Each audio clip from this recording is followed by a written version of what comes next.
Tule edasi. Mida sa teed siin?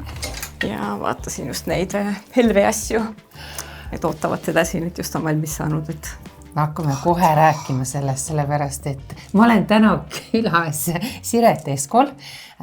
No, sa oled ju tuntud ikkagi Esko Brothers ema kuulus, aga täna räägime sinust rohkem kui... No lastest räägime ka natukene, sest ma olen uudishimulik.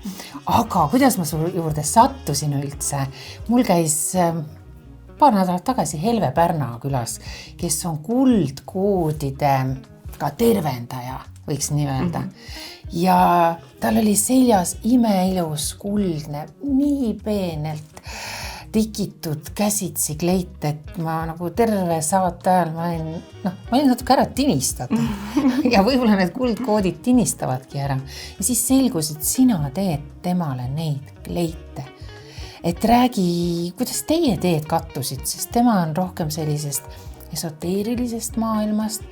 Ja siis üks-kaks ta on sinu juures ja palub, et sa teeksid siis mingite koodidega kleite, mis jäigi mulle päris arusaamatuks, kuna puudutamine saade ei ole päris nagu moesaade on ju, aga lihtsalt see kuidagi, mis asi see oli, räägi mulle natukene. Ja, Helve on hästi kihvt tegelane, et temaga on alati nii huvitav rääkida ja alati, kui ta ilmub kuhugi, siis ta kohe nagu paneb selle toa särama ja siis ta muudab nagu sind ka nagu heaks, et on nii täiesti siuke nagu magic selline võlujõud, et see on nii helge ja kihvt, aga me saime tegelikult tuttavaks taga ilusõnumil, võib-olla mingi 5 aastat tagasi või 4 aastat tagasi ja siis ta proovis seal mingid asju, ta oli ka täiesti nagu vaimustus sellest ja siis mingi paar aastat hiljem tal tuli nagu mõte, et kuna ta tegeleb nende koodidega, mis on näiteks siin on ka peal mõned koodid, et see on veel mingi eraldi kood ja siis see väike on veel eraldi kood, ja siis tuligi tal selline mõte, et kui nüüd tikkida siidi peale ja inimesed kannaksid neid, et siis need nagu koodid hakkavad nagu võimendama kõike, mis sinus on hea ja kõik sinu potentsiaalid, et need nagu tõusevad nagu üles ja siis need nagu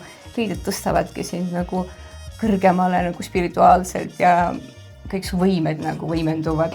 Ja siis me oleme teinud mõned tikandid, aga kuna ma olen nagu kunstnik, siis ta usaldaski mind nagu sellest, et kuidas nagu neid toodetele panna peale, kuhu neid paigutada ja et kuidas neid nagu tekstuuriliselt välja mõelda, et on kõik nagu ta andis mulle sellest täiesti vabad käed, kuidas seda kõike teha. Okay, aga inspiratsioon ikkagi tuli temalt? Ja, ta prindib mulle välja, et oleksid nad ikka hästi... Õiged koodid, see on jube oluline.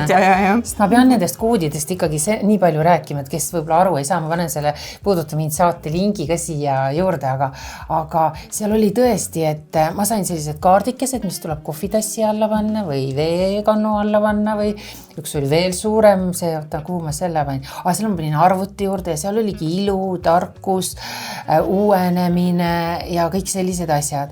Ja ma ei tea, kas see on nüüd toiminud või mitte, aga räägi sina, sa oled nüüd mitu kleiti talle teinud ja siin on mitu tükki ootel ja sa teed ju väga kaua neid, sa ju teed ju, kõik need asjad on, uskuge või mitte, need on käsitsi, nõela. 100 tundi vabalt, isegi rohkem võib ühe selle peale minna ja... ja sa teed seda koodi ja koodi, see peaks ju sulle ka mõjuma kuidagi. Sa põhimõtteliselt laedki 100 tundi järjest endale ühte sama koodi ilma, et sa teaksid nagu, et kas see toimub, kuidas see toimub. Ja siis ma hakkasin tõesti tundma väga kähku, et kõik head asjad hakkasid nagu juhtuma ja kõik, millest ma olin unistanud, kõik hakkasid nagu täide minema, selles mõttes oli hästi kihvt siuke nagu magic effect ja kui ma talle rääkisin seda, siis ta isegi ei imestunud, tema jaoks oli see nagu normaalne. Ja täiesti nagu müstiline.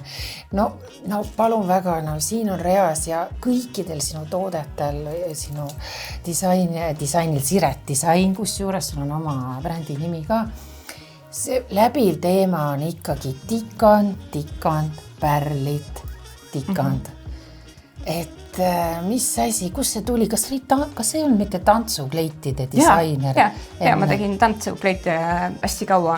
Ja siis tantsukleitid see kõige tähtsam asi on see, et sa pead nagu kontuurima seda keha ja sa pead selle keha nagu väiksemaks tegema, nõtkemaks tegema ja see peab olema nagu ümberringi nagu eest tagant külje pealt ja see peab hästi liikuv. Ta peab nagu tegema seda silueti nõtkemaks ja siis seda ma nagu kõige rohkem nagu seal harrastasingi, selle ma olen kõik siia töösse ka toonud, et tavainimesed tahavad ka mitte ainult tantsijad nagu nõtked välja näha, on ju.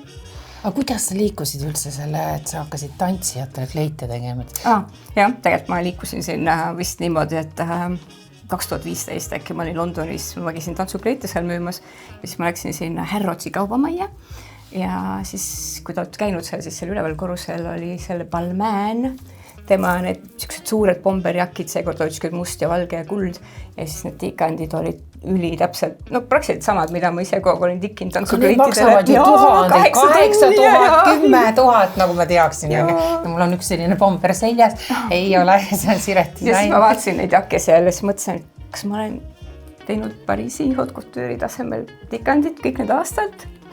Ja siis mu sõbrad ka mitmed ütlesid, et sa peaksid proovima nagu mingid toppe ja asju teha ja siis ma vaikselt hakkasin proovima, tegin mingid bikiine alguses ja lihtsalt mingid maikasid ja siis ma vaikselt nagu hakkasin liikuma sinna ülespoole, et alguses ma üldse ei teadnud nagu mida inimesed tahavad, ma arvasin, et nad tahavad nagu selliseid minikleite, selliseid party dresse, ma praegu võin ühe näidata. No ma arvasin, et mida nad kõige rohkem tahaksid, oleks mingid nagu sellised peokleidid. Ja loogiline ja tahaks küll. Ja, vaat nii tahaks. Aga tegelikult ei olnud päris see, mida nad tahtsid, et pigem oleks võib-olla võinud alustada hoopis jakkidest ja niimoodi, aga siis ma lihtsalt liikusingi, üritasin nagu aru saada, et mis on nagu puudusid ja mis see võiks olla, mida inimesed tahaksid. Okei, et siin käivitas ikkagi selline juhus tegelikult. Et sa olekski jäänud oma tantsukleitide juurde ja olekski kogu lugu. Aga et mitte inimesi nüüd hirmutada, siis me rääkisime 8000, 10 000. No mis hinnaklassi kanti nüüd sinu rõivad? No praegu enamus asju on siuksed 400 kuni 800, enamus on niimoodi, et ma olen ikka üritanud niimoodi teha, et ma liiga kalliks ei aja neid, et ma ei tahaks, et kellelgi jääks nagu ost tegemata sellepärast, et ta ei jõua seda lubada. Ma tahaks ikka, et kui inimene uudselt tahab seda, et saaks seda ikka lubada. Väga tahan. Meie armas. Uskumatu sellest, et ma leian, et sellise asjast 400, 500, 600 küsid. See on häbematult vähe. See on sigadus. Ja, eks ma liigun üles poole, ma liigun. Selge. Aga väga tore. Me läheme teeme, see on meie eelvideo praegu. Me teeme pikema videointervjuu ka. Natukene räägime sinu elust olust, sellepärast, et sa oled väga huvitav naine. Ma ei teadnudki su kohta nii väga palju, aga ma märkasin sind ikkagi Tallinn Fashion Weekil 1-2 asja nagu olid. Ja siis kus juures kõlas selliseid ütelusi, et mis mõttes? Kes see veel on? Me ei tea, et ta oleks EKA lõpetanud või mingi moekooli või äkki ta hoopis välismaal midagi ja väike selline nagu sutsakas tuli, et kuidas sa sinna Tallinn Fashion Weekil üldse jalaukse vahele said? Nad ise kutsusid, minu meelest see oli Macy Wald, kes kutsus, aga mul oli enne seda juba tegelikult Belgium Fashion Week kõige esimene show olnud ja Macy kutsus mind sinna tegelikult. Kuidas ta julges? Inimene, kellel ei ole moelooja haridust, see on täiesti napakas, aga sellest me räägime ka pikemas intervjuus, kas on üldse oluline tänapäeval. Ja ma seda tahaks ka ikkagi küsida, et tikanditeks ja kõik need aplikatsioonid ja kõik need asjad.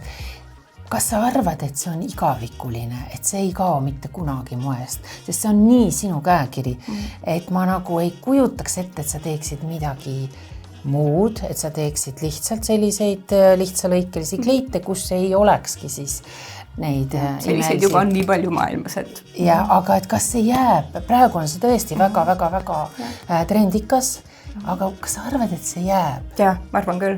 Forever. Ja, sellepärast, et kui sa võtad see sõna luxury, et siis selle definitsioon ongi selline, et mis on nagu 100 aastat tagasi, 1000 aastat tagasi, et iga nagu era, millal on see asi olnud olemas, kas ütleme mingi tehted või mingi karusnahk või mingid käsitööd või mingid, et kui see on olnud nagu alati natukene raskelt kättesaadav ja selline eksklusiivne, siis ajas nagu tema see kättesaadavus ei muutu üldse, et ta jääb alati selliseks nagu mitte kõigi jaoks nagu kättesaadavaks selliseks eksklusiivseks. Ja see pigem see väärtus tõuseb ja ta ei lähe kunagi moest ära, ehk siis kui sa ostad endale ikkagi taolise asja, ma arvan, et sul ei ole kahte ühesugust. Ma ei viitsikski teha. Ma ei viitsiks kahte ühesugust teha, sest mul kogu aeg tahaks nagu jälle midagi uut, jälle midagi põnevat teha. Just, et siis see ongi nagu pisikene investeering. Ja sa paned selle, võib-olla paned natukeseks ajaks nagu eemale, väsid ära ja sa ei käi ju kogu aeg ühtede samade riietega, aga paari aasta pärast võtad uuesti või võtab sinu tütrekene või mini ja tema mini-Anaalika, kes oli ka viimane kord, praegu tuli mulle meelde, oli ju, sa kutsusid ta lausa moelavale ja panite riidesse. Kas sa Aalikale ka riideid teed? Vahest ikka teen, jah, aga ta rohkem nagu tuleb, vaatab siit nagu stange pealt, et kui tal on mingi üritus, et kas midagi nagu sobib, et nii on rohkem. Ta on väga õige ma endale. Aga me jätkame oma pikema intervjuuga, räägime natukene gossip juttu ka, et kuidas üldse inimene, ma ei tea, sukeldub tundmatusse sinu puhul. On jäänud mul selline vibe, et kas on ikka päriselt ka nii, et kui sa ikka midagi väga tahad ja oled millestki väga unistanud, et siis kõik on võimalik. Jah, ma arvan, et see ongi mingi hästi suur tahtmine ja ma ükspäev kuulsin psühhiaatrid rääkisid või neuroteadlased rääkisid sellest, et miks on niimoodi, et üks inimene nagu tahab ainult ühte asja, et ta on nii palju aega pühendab ühele asjale ja kuigi tundub, et sealt mingit edu ei tule, aga see inimene ikka ei loobu, aga samas teised nagu kogu aeg proovivad mingeid asju, liiguvad edasi, proovivad järgmist asja, aga need teised siis need jäävad nagu ühe asja peale, et miks see nii on. Ja siis neuroteadlased ütlesid, et selle nimi on magnetic desire. Ja see näeb seda, et kõik osad sinu füüsiline pool, sinu ratsionaalne pool, sinu kaine mõistus ja kõik sinu emotsioonid, kõik tahavad ühte sama asja, et neil kõigil on see üks ja sama eesmärk, et kõik pürgivad nagu selle poole ilma, et sa peaksid nagu endale nagu seda maha müüma, seda ideed ja siis kui kõik need pooled nagu ühtivad, kõik ühe sama nagu eesmärgi nimel, siis selle nimi ongi magnetic desire ja siis öeldaksegi, et need inimesed, kellel see magnetic desire tuleb, nad lõpuks ikkagi saavad edukaks sellepärast, et nad kunagi ei loobu. Nii kuulsite. Aga meie jätkame suures elutoas. Kusjuures me oleme Noblessneris, see on sinu kodu ja siin on ka sinu stuudio. Ja no te ei kujuta ette, millised imelised vaatad siin on. Ma olen täiesti lummatud. Et ma arvan, et see annab ka juurde loomingule kindlasti ja. Inspiratsiooni. Aga liigume edasi.